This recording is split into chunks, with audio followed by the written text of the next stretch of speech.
Okay, so welcome back.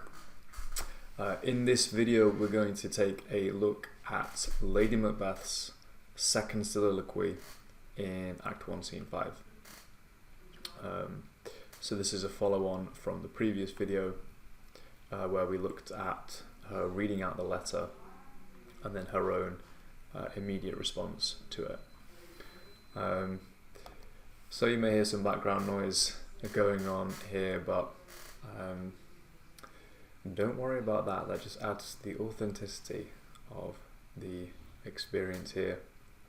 I'm just realizing as well on camera, because of the lighting, I don't have fantastic lighting in this room, and I'm also sat by a window to try to get a little bit more light on my face, so things look a little bit dramatic. I think I do look a little bit gothic actually in the picture as far as I can see. So I think potentially that fits quite well with Macbeth, so maybe I'll just keep it like that for these videos. So first of all, I will just introduce this soliloquy here. So this is basically when Lady Macbeth has just been given the news that Duncan is to come to visit her and to stay with her and Macbeth. So here we go. So the raven himself is hoarse that croaks the fatal entrance of Duncan. Under my battlements, come you spirits that tend on mortal thoughts, unsex me here and fill me from the crown to the toe, top full of direst cruelty. Make thick my blood, stop up the access and passage to remorse, that no compunctious visitings of nature shall my fell purpose, nor keep peace between the effect and it. Come to my woman's breasts and take my milk for gall, you murdering ministers. Wherever in your sightless substances you wait on nature's mischief, come, thick night, and pour thee in the dunnest smoke of hell, that my keen knife see not the wound it makes, nor heaven peep through the blanket of the dark to cry, hold, hold. Macbeth enters.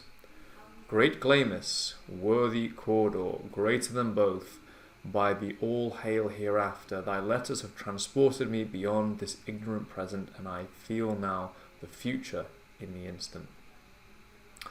Okay, so let's work through this. This may be the most famous of Lady Macbeth's soliloquies. Certainly there's some very interesting quotations here, so we're going to take a look at these here. So first off, the sound of the raven. The raven himself is hoarse that croaks the fatal entrance of Duncan. Okay, well, what are ravens associated with? This is kind of creating a semantic field of, I suppose, the nocturnal,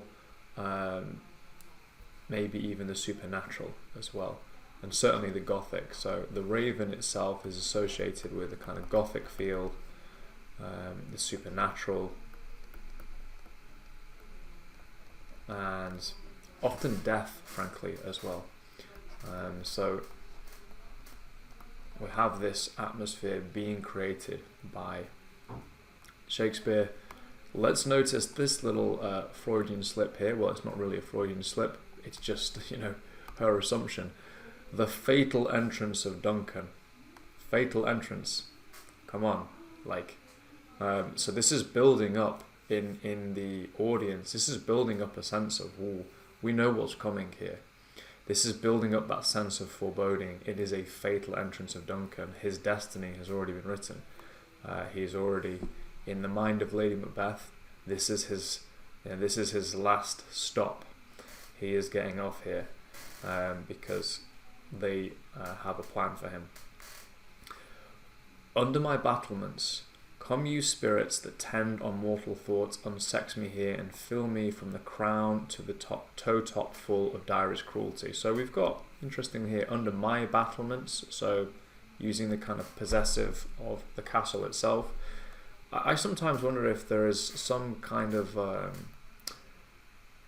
don't know, is there some other undertone to this as well? Is there some physical undertone to this? Come under my own influence. Come you spirits that tend on mortal thought, unsex me here and fill me from the crown to the toe, top full of direst cruelty. Super famous quotation, obviously. Unsex me here. Okay, this is where, you know, Lady Macbeth is interesting in terms of looking at it from kind of gender dynamics and so on. Unsex me, so unfeminize me here. And what is she really referring to? So if we look at, should we say, archetypal traditional models of femininity, they're associated with motherhood primarily, perhaps being nurturing, perhaps being seen as quote unquote the fairer sex. These are, you know, traditional or archetypal views of womanhood. They're not necessarily viewed as the aggressive, violent, and vicious kind of ambitious sex. That's traditionally speaking. And so she's kind of addressing that. She's saying, you know, I want to get rid of that womanliness of me, that side of my being, and I want to be full from the crown to the toe, top full of direst cruelty. So she's actually invoking evil. She's invoking cruelty. She actually wills it. She desires it. She wants to be full, her whole being, her whole body full of cruelty. Make thick my blood, stop up the access and passage to remorse, so don't allow me to feel remorse, that no compunctuous visitings of nature shall fail my purpose, so that no compunction, so basically no sense of regret or moral obligation shall get in the way of my purpose, nor keep peace between the effect in it. Come to my woman's breast and take my milk for gall, you murdering ministers. So again, we've got this concept of womanhood, her rejection of her womanhood, in a sense, a rejection of her own nature coming to the fore. So this is something it's interesting to look at, you know, and question. It's definitely an important quote. Come to my woman's breast and take my milk for gall. So that's something that is specifically maternal that she is rejecting, and this is a theme that we see with Lady Macbeth. We're gonna continue looking at it as we go forward, and so she's rejecting the concept of motherhood as well.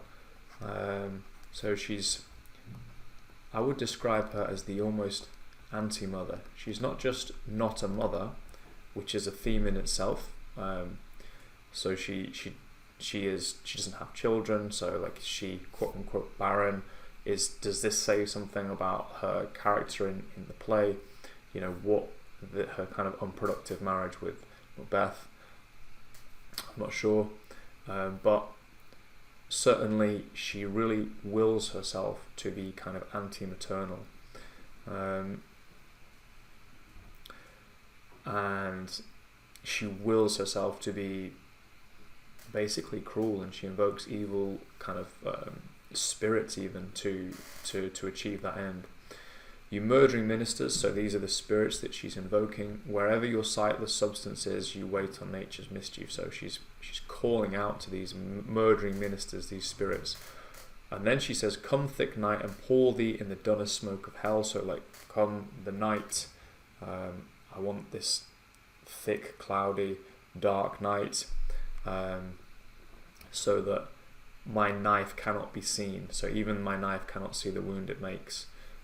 So she wants her actions to be covered, and so that heaven cannot even look down and see the sight.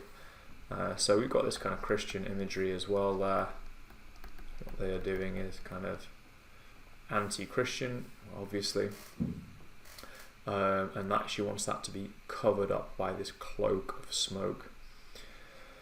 It's quite a nice sort of image that she creates there. Macbeth comes, and then she's very kind of excitable at this point, and she's in a way flattering him. Great Glamis, worthy Cawdor, greater than both, by the all hail hereafter. The letters have transported me beyond this ignorant present, and I feel now the future in the instant.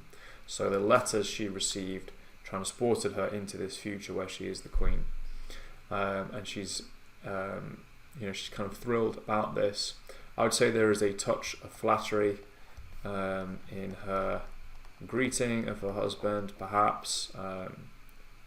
Flattery is a very good way to manipulate people in general, because they tend to want to live up to whatever great characteristics you've endowed them with your words.